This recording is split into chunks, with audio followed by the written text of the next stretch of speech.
Hey guys, this is B Communications. Welcome back to another review, this time of the 2014 film Gone Girl. This is a movie I was looking forward to. I just got the time to check it out recently, and I wasn't disappointed. This is another film I'm gonna put in my top favorite film list of 2014, which I finally watched the rest of the movies I want to watch before I make that list. I know it's been way past the time I should have already made that list, but trust me, it's gonna be worth the wait because I'm gonna have a ton of movies on that, and there I was surprised actually by how many 2014 films I actually liked. There's actually more movies that I liked from last year than I really hated. But the movies that were really bad were some of the worst I've seen lately. But there were still a lot of good films, which gives me some hope for this year. But at the same time, I don't know. But hey, we'll see what happens.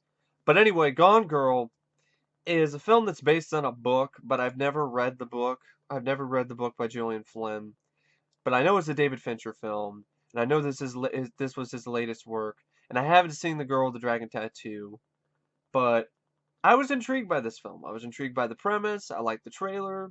I liked the cast. I like Ben Affleck. I like Rosamund Pike because I liked her in Jack Reacher, and I was like, okay, this might be pretty interesting. I was maybe thinking about seeing it in the theater, but I didn't get around to doing that. So I checked out the film in the comfort of my own home recently, and I gotta say, this movie was pretty horrifying. And not in terms of it's a bad movie. No, it's not a bad film. It's actually one of my favorites from the year of 2014 after watching it for the first time. It really is. I have a hard time picking this and Zodiac. They're two very sort of. I mean, Zodiac's a long film, but so is Gone Girl. But both movies, Fincher just knows how to make a long movie just have this really great flow and pace. And Gone Girl is no exception. It kept me captivated all the way throughout the film. And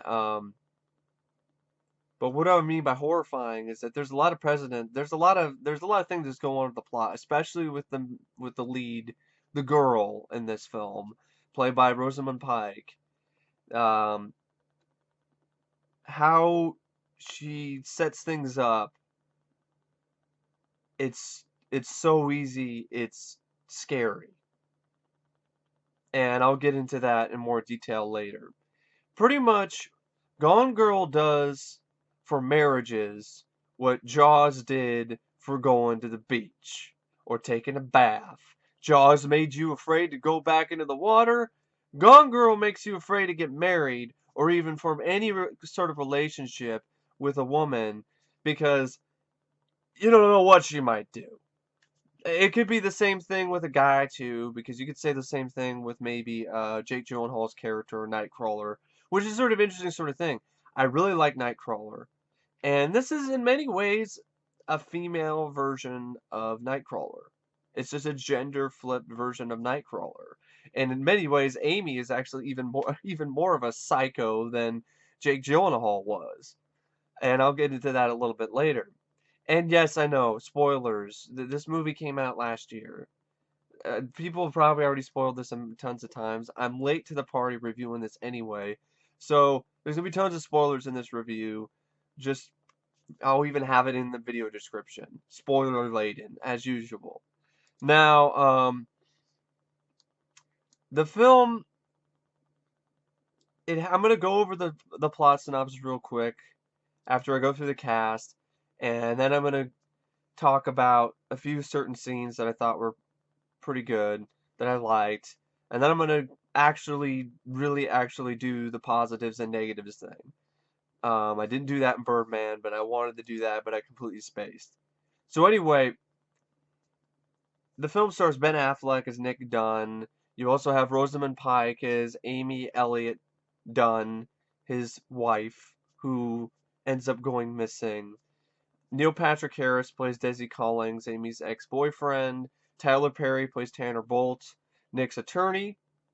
And you have Carrie Coon, who plays Margot Go Dunn as Nick's twin sister. Kim Dickens plays Detective Rhoda Boney, which is really kind of a Bonnie or whatever. It's kind of It's kind of a dumb last name, but it is what it is. He's the lead investigator on the Amy's disappearance. You have Patrick Fugit as Officer James Gilpin, Boney's partner. Then you have a few other, few other performers. Casey Wilson as Noel Hawthorne, Nick and Amy's neighbor. Missi Pyle as Ellen Abbott, a cable TV host based on Nancy Grace. Sela Ward, I can fucking say her name, is Sharon Schreiber, a network TV host. Emily Ratajkowski plays Andy. Andre. She was Andre the Giant. That's what she plays in this movie. Uh, she plays Andy Fitzgerald, Nick's mistress and student, and then there's a few other people, but this is pretty much the main um, cast. Now, the film. So before I go into the plot, I want to talk about each of the cast members and pretty much talk about, the performances. Ben Affleck did a great job.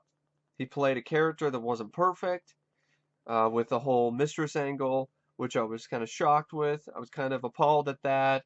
The fact that he'd been cheating on his wife with this young 22-year-old student of his.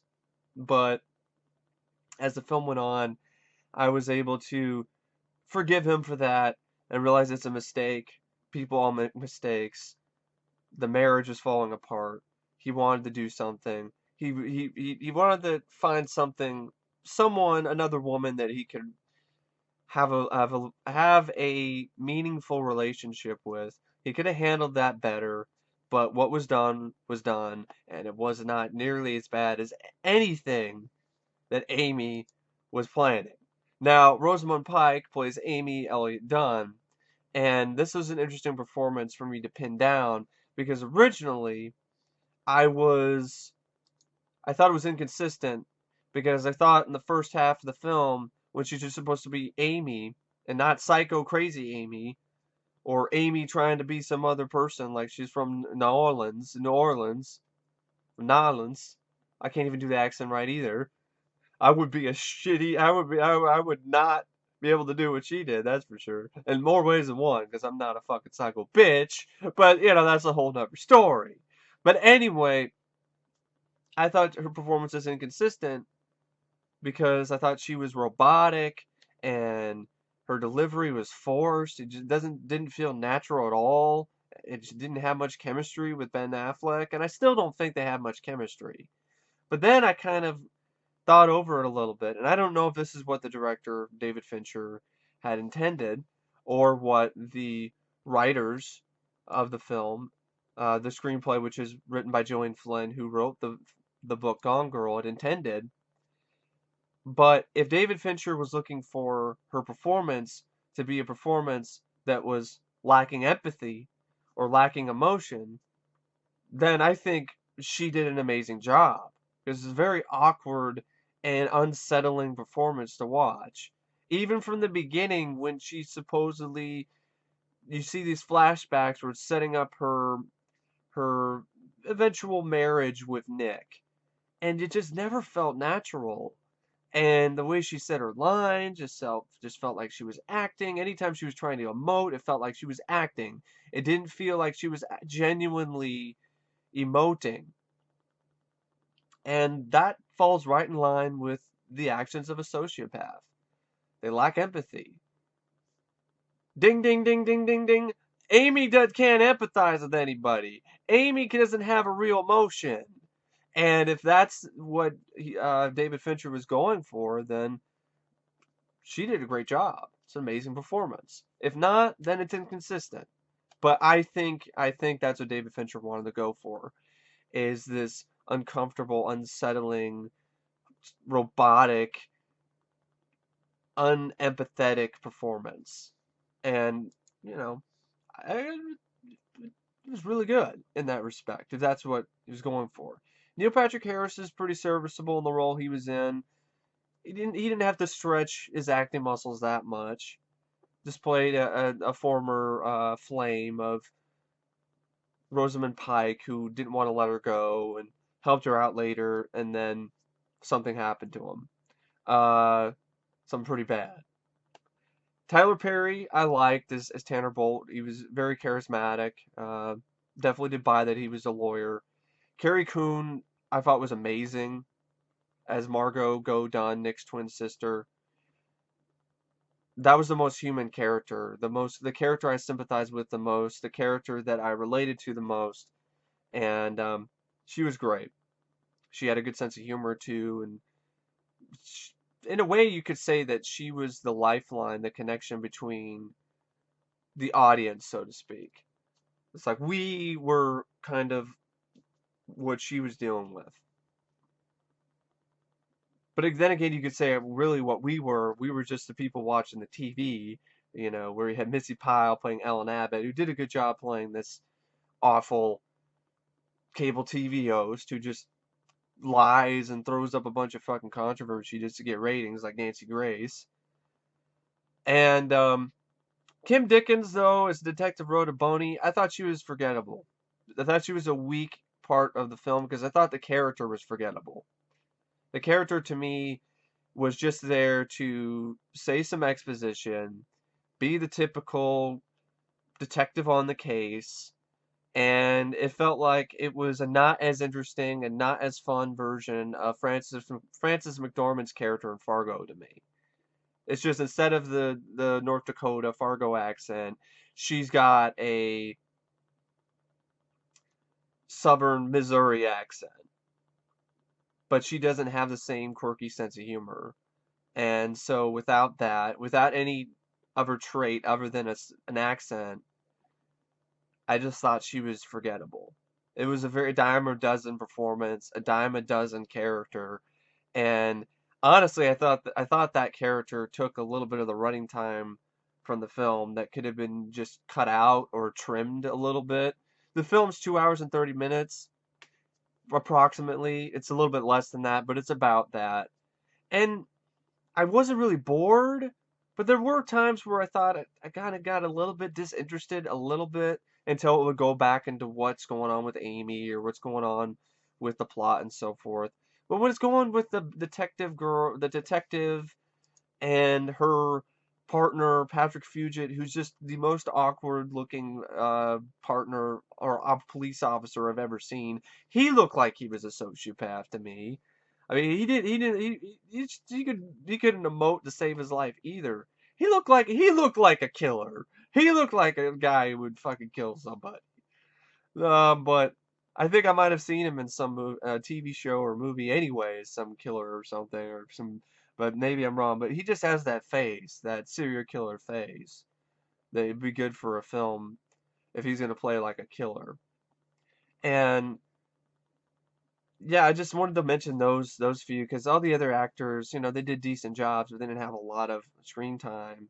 But mainly Carrie Coon, I thought was really great. Ben Affleck was great as usual, very charismatic, a character that from the beginning, when everything started going happening, you really felt for him. When he cheated on when it was uncovered that he cheated on her, you lost some respect, but as the film went on, you still ended up having his side despite his flaws, because hey, we all make mistakes, and whatever he did is nothing compared to what Amy has done or is going to do. So, yeah.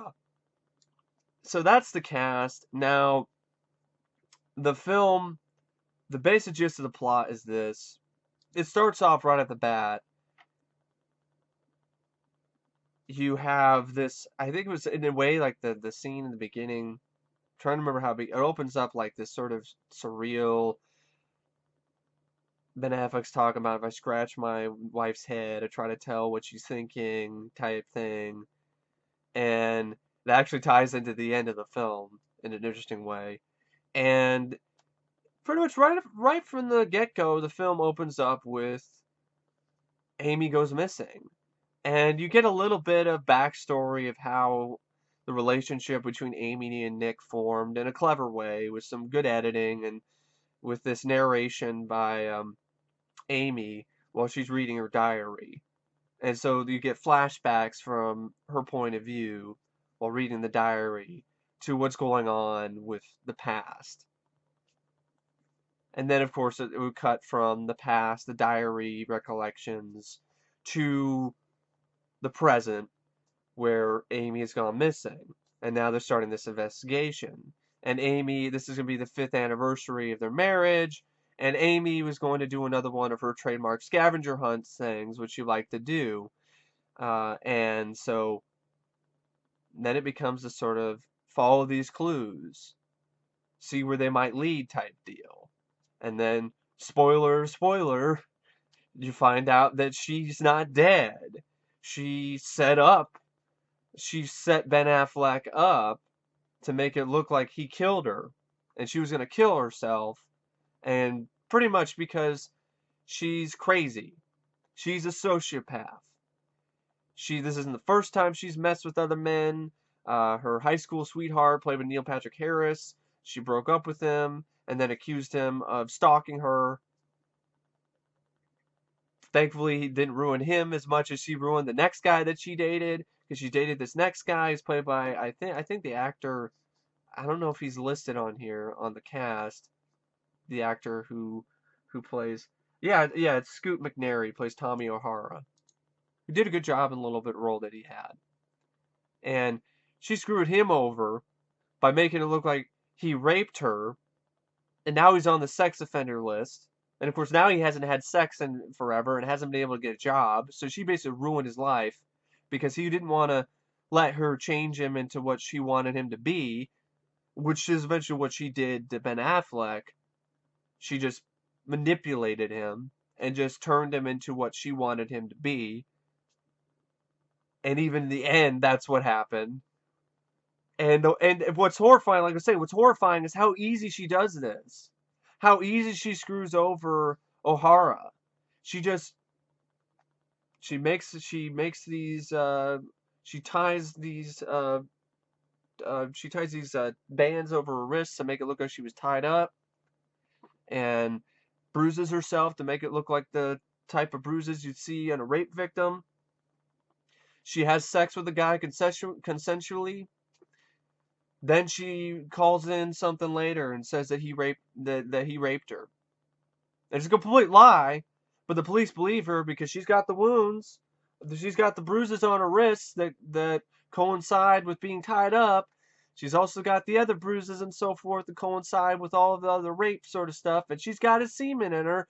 So that is fucking horrifying. So think twice about what chick you're gonna take to bed at night, because maybe she might set you up for rape, and there's not a damn thing you can do about it, because seriously, if she decided to tie some fucking bands around her wrists and make some bruises to make it look like she was raped and say you raped her, more than likely the police are going to believe her. And that's horrifying. That's what's really scary about this, is how easy she's able to do this, and how easy this can actually be done in real life as well. This isn't so as far-fetched. This isn't fantasy. This is close to reality, and that's scary. So, while she's dealing with the film deals with a lot of different things. It deals with the mystery aspect of where is she dead. Of course, we find out she's not murdered, but she wants to make it look like she was murdered, and she goes out with her, makes some money, tries to reinvent herself, tries to get a New Orleans accent, goes in some redneck fucking little place somewhere in Missouri, and she ends up befriending this couple who then screw her over and steal her money, which then makes her truly vulnerable. You even see like a flashback and a moment where she embellished in her diary that Nick, he was kind of frustrated at her because just now she decided to get in a fight with him and tell him what's going on. And this is pretty close after his mom died of cancer. And he grabs her and he pushes her. And she falls into the railing and gets hurt. But right off the bat, he goes in and cradles her head. Is like, "Are you okay?" There's not one moment he didn't just walk away and not deal with it or punch her again. No, he does what any other loving husband would do in that situation. Oh fuck! I didn't mean to do. honey, I would never hurt you. I didn't mean to do that. We'll talk about this later. But the thing is, the reason why this relationship didn't work is none of them communicated with each other. They never communicated with each other. They just made this agreement that we're not going to be like the other couples who bitch and moan. I'm like, well, you kind of need to bitch and moan even to pretty much know if there's any issues with the relationship. If you don't do that, then nobody knows that there's anything wrong, and then you're gonna have your wife or is gonna be thinking that you're completely not interested in her and think you're throwing her away like trash, and the husband's gonna think that she's frigid. Nobody, if you're not gonna communicate, either it's through moaning or bitching or at least talk. I mean, maybe not. That's not the best way to put it, but at least some sort of communication. The relationship is gonna fail. So I don't get that. I mean, she says like, I wanted the baby, and maybe we can get a baby. It's like, I don't know, not right now. I mean, this is and but he actually did want a kid, but just not at that moment. It's just like there's no communication here. And then you hear her diary entries like, I'm afraid this man might kill me. He might kill me. Complete bullshit. He was never going to kill her. And what's ironic is that with the fucking ending of the movie, Ben Affleck is the one that's going to be awake at night wondering or not if his wife is going to kill him. So that's pretty. It flips the whole thing on its head at the end of the film, which is kind of an ending that I could go either way with. I could do without it, but I can deal with it. But I'll get into that later when I talk about some more. But yeah, I just wanted to mention that a little bit. That so you deal with the relationship between Nick and Amy. You deal with a little bit their past. You hear that they were in New York and things were going well. That's where they met. But then financial troubles hit them hard, and Ben Affleck couldn't get a job, and so and then he found out his mom was diagnosed with breast cancer, and then he had to move in to be with his mom, and he took his wife along with him, and she writes in her diary, "Oh, he thinks I'm just some disposable blah. I don't feel comfortable here. I don't think he wanted to bring me here. He's so happy that he's home, but I don't think he wanted to bring me here." It's like, no, he wanted to bring you here. You couldn't pay for the apartment that you had anymore. You had your trust fund, but you had it cut down because your parents were going to give you the full amount. Nick was without a job. You had to go somewhere. We're going to move back in with the parents. So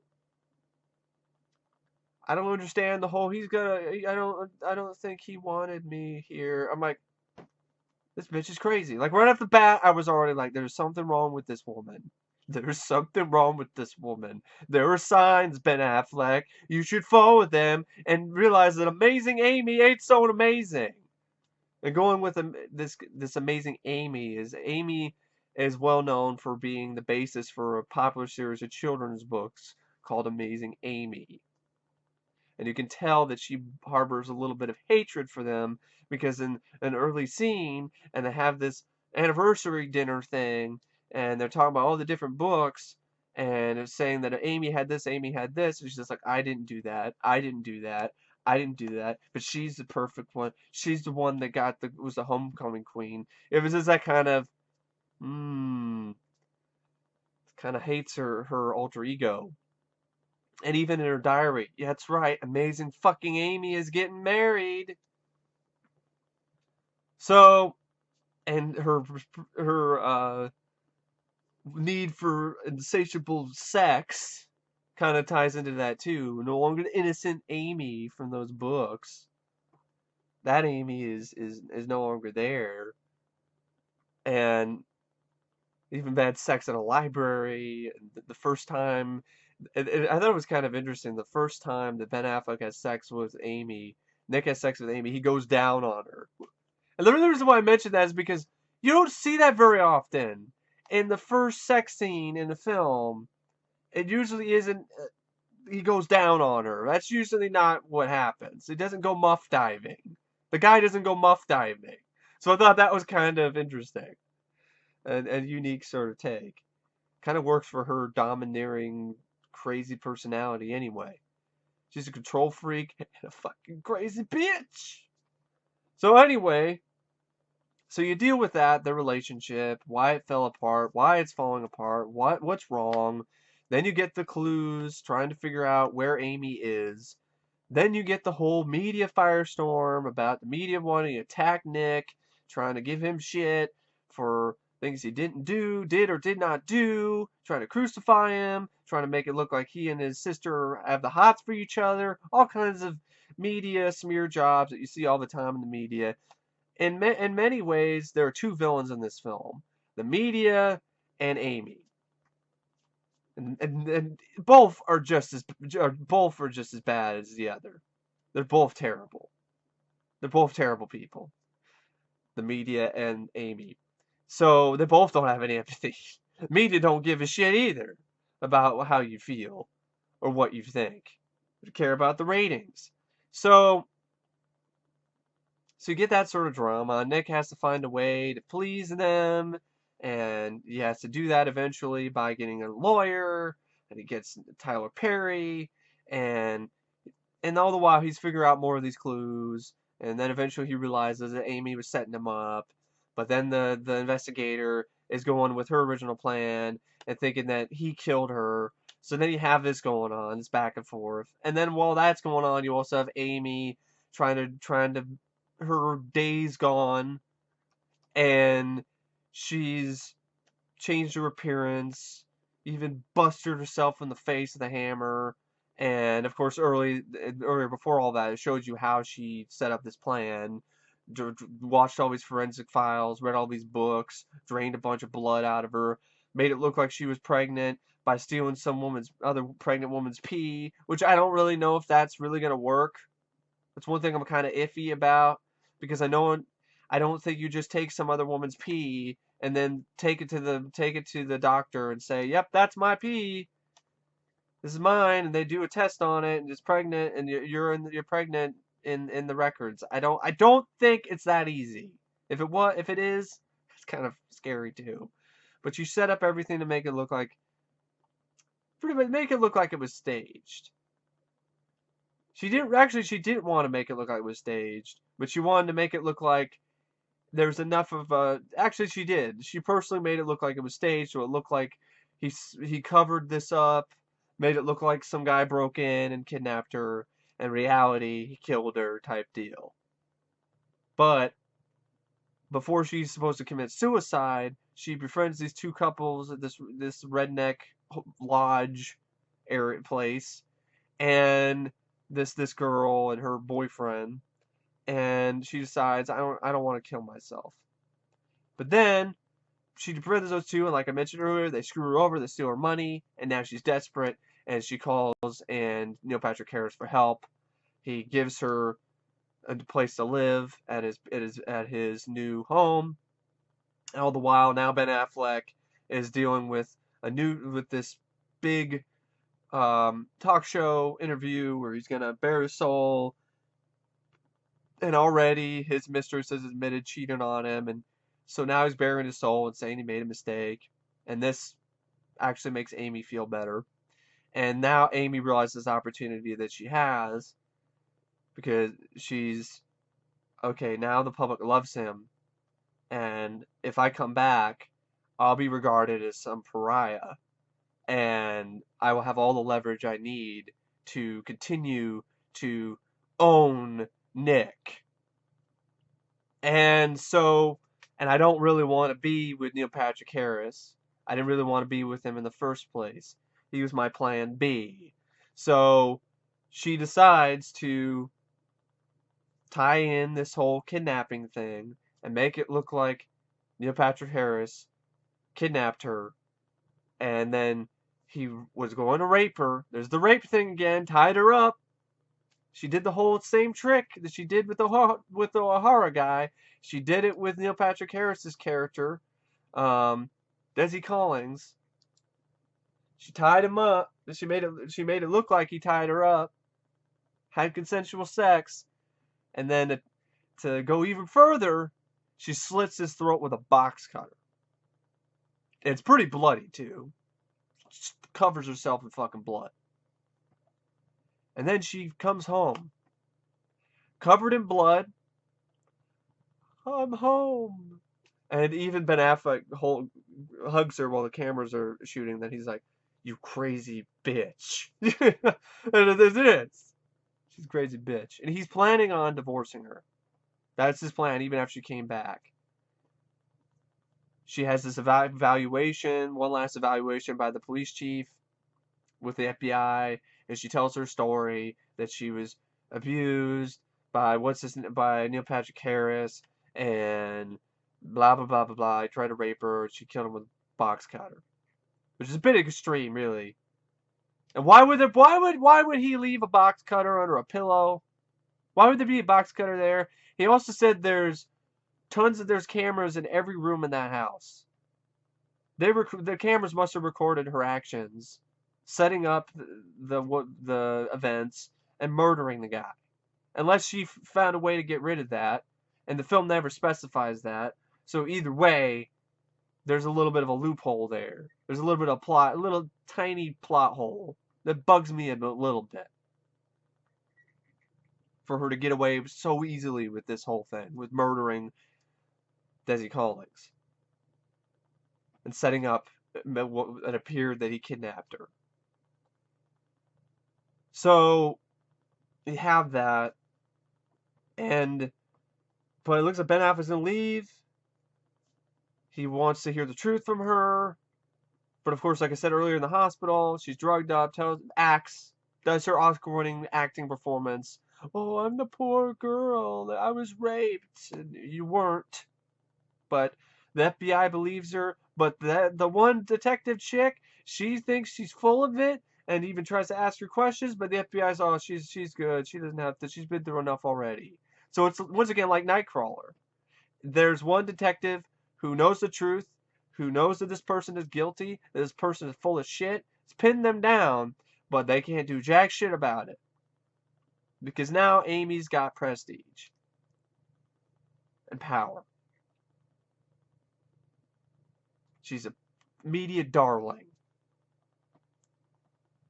And she uses that to continue to own and abuse Nick. And she does in the worst way. She actually does go forward with another plan that she had. She uses the sperm sample that he gave earlier a while back, and she inseminates herself with it, and now she's pregnant with their child, but he didn't give her consent to do it.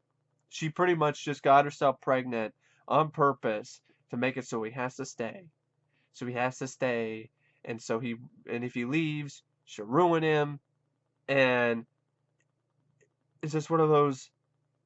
He just was screwed either way. If he left, he divorced her, she was gonna screw him over in the public eye. He'd never fucking get a chance. She'd screw him till the day he died, the wrong way. Here, it's a slow death, slow agonizing death. Watch his kid raise his kid, but live with this crazy bitch that he knows murdered somebody. But he can't say the truth.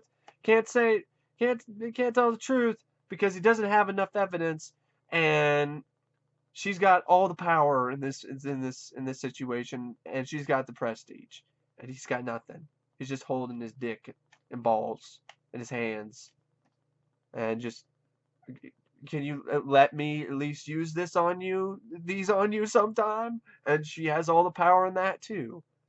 She has all the power now. And she had all the power before, too. But Nick didn't realize it until it was too late. And that's pretty much how the film ends. It's not satisfying. She gets away with it. She doesn't get caught.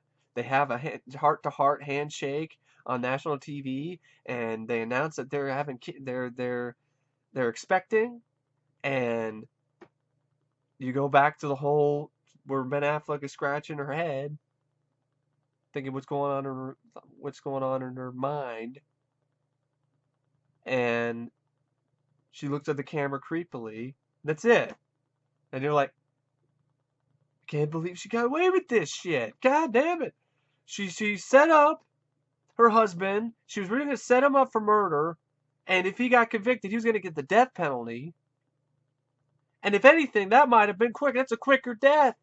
He gets the death penalty. That's a quicker death than fucking dying slowly inside for 18 years while you raise a kid that you did not give consent, personal consent to your wife to have, but she had him anyway, had him or her anyway.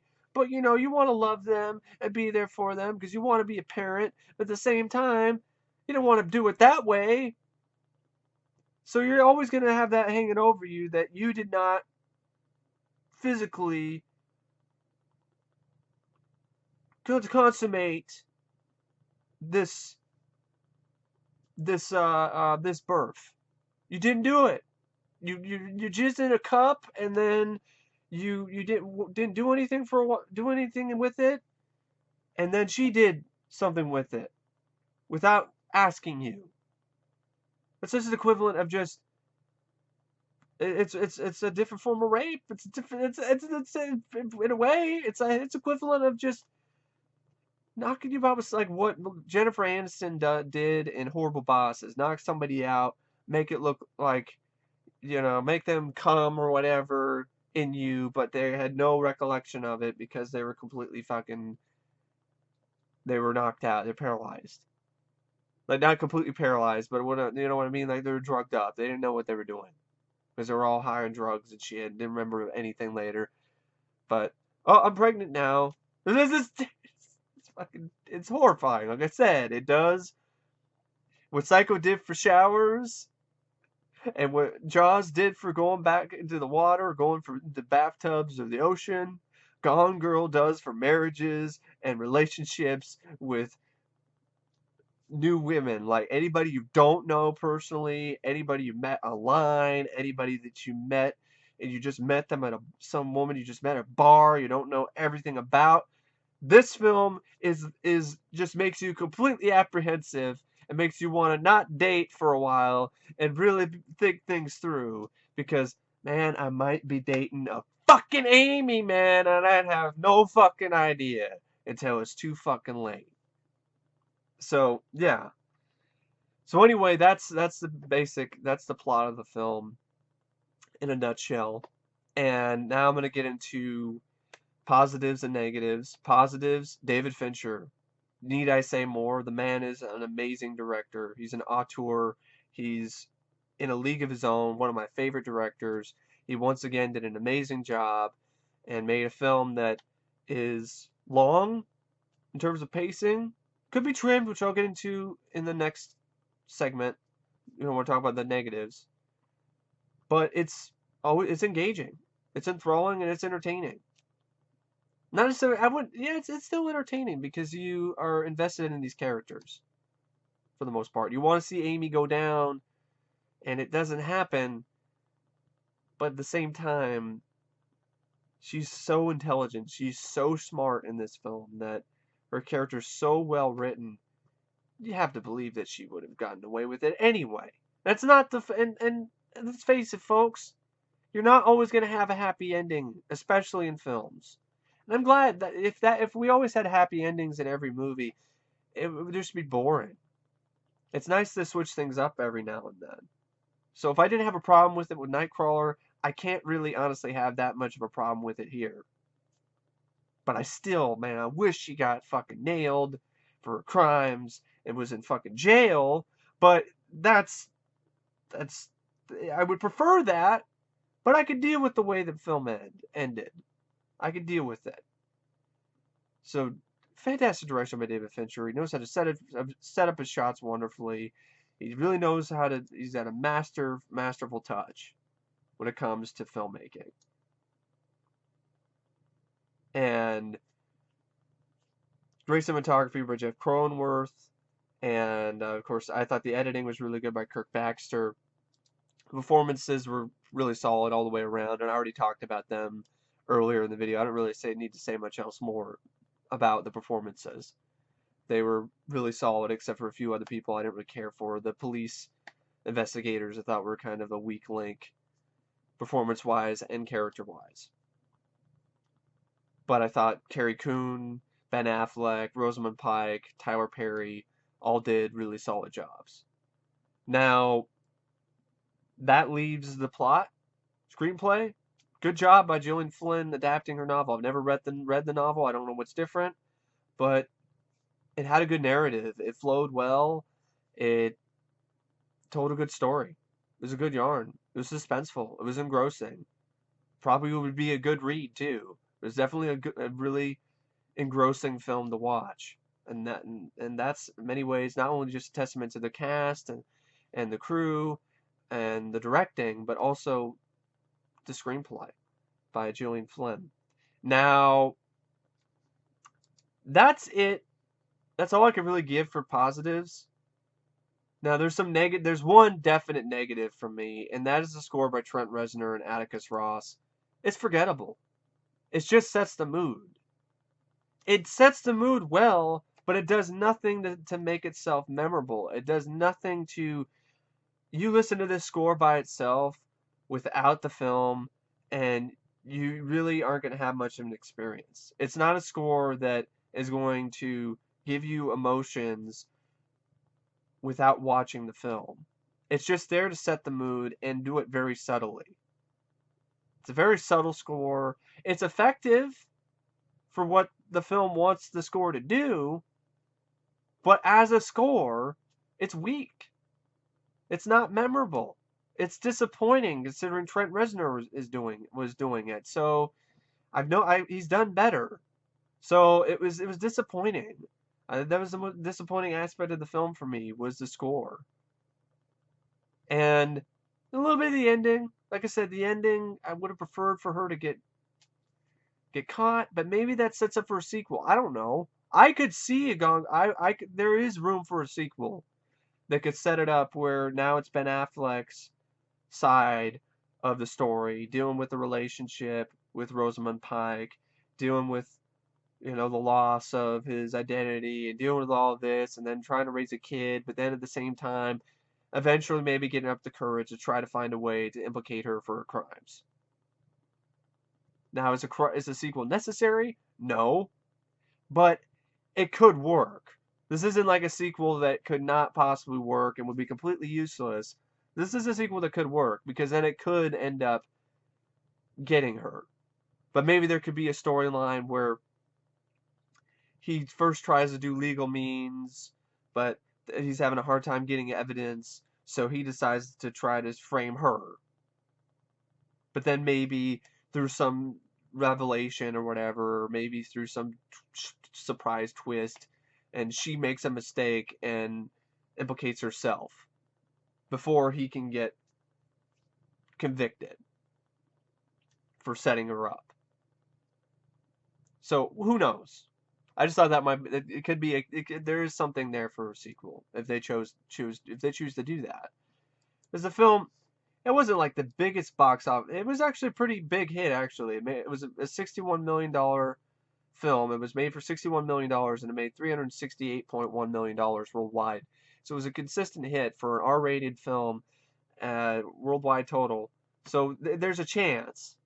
More than likely not going to happen, but I would not be opposed to it.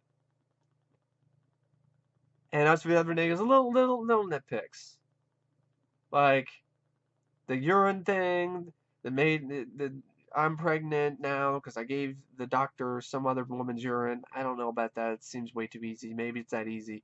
I don't know. I'd have to look it up. And the whole how easy it was she got away with killing Neil Patrick Harris and people buying her story and buying the storybook ending like this literally looks the way she comes stumbling back home covered in blood to her husband is so stock and looks scripted and feels scripted and playing to your emotions, and as I'm surprised the police did not go look even further into her kidnapping. And Tyler Perry must not have had very good special ops guys because they weren't able to find her in a place that would have been pretty fucking obvious, I think. Huh. I know it was a private lake house, but Neil Patrick Harris has it in his name. These are private investigators, guys. They'll find his fucking records. They'll find where his private lake house is. And one of the first people they're going to be looking for, if they could think that she's doing a setup and she's just trying to set up Nick, they'd be looking at her ex-boyfriends. Specifically, the high school sweetheart with the money. Ding, ding, ding, ding, ding. Points straight at Neil Patrick Harris. But they didn't go for him. They had like a day or two to could have found her in his lake house and prevented her from murdering him and pretty much getting away with it. But I don't think it was that easy for her to get away with that. It was too convenient, and there's cameras all over the place. So that's just a little nitpick. But other than that, I thought it was a great film. It really was. It was a great film. It was enthralling. It was intriguing. It was full of great performances. It was excellent direction from David Fincher, as usual, and a good story that kept you captivated throughout. And interestingly enough, I'm actually going to end it with this because this is kind of funny. I was almost done with the film, and I had 10 minutes left, and then out of the corner of my eye, I see my cat pop out from behind my dresser. And my TV is on top of my dresser, and I was watching Gone Girl, and my cat is a girl, and my cat was gone, and, well, I was watching Gone Girl. It was fucking surreal, man. It was fucking weird. It was like, oh, hi. I'm like, how the fuck did you get in here? Like, were you in here all night? Were you in here all night? Because I watched the movie early in the morning. Were you in here all night? It was like, why did you meow or say anything? What are you doing? You went missing. And then you showed up again in my room, of all places. I didn't even know you were missing. You were gone. So, yeah, my cat was gone while I was watching Gone Girl. But the cat was there the whole damn time. That is so fucking crazy. Just like this movie, just like this character of Amy, who's just, it's a very crazy, it's a realistic character. The whole thing about her setting up guys for rape is the one thing that really stood out to me a lot. And of course, getting away with murder, but they made that a little bit too easy. But the whole getting away with murder, and the whole making, oh, I'm pregnant. I didn't give you permission to do that. Whatever, I'm pregnant. What are you gonna do about it? You're like, oh, just a scary puppet master, Amy. Um, but yeah, that's all I got to say. That's all I got to say about Gone Girl. Excellent film, definitely worth my expectations. And if you haven't checked it out, if you haven't seen it yet, and it looked interesting to you, give it a look. See for yourself whether or not you like it. Anyway, thank you for watching, and of course, rating. Almost forgot. 4.5 out of 5. Just a half stars for the little nitpicks that I had in the score. Not enough to give it 4 out of 5. It just isn't enough. It was a really, really excellent movie, except for a few little things, but they weren't enough to really affect my overall experience watching the film. But anyway, thank you for watching my review, and I will see you guys later. See ya.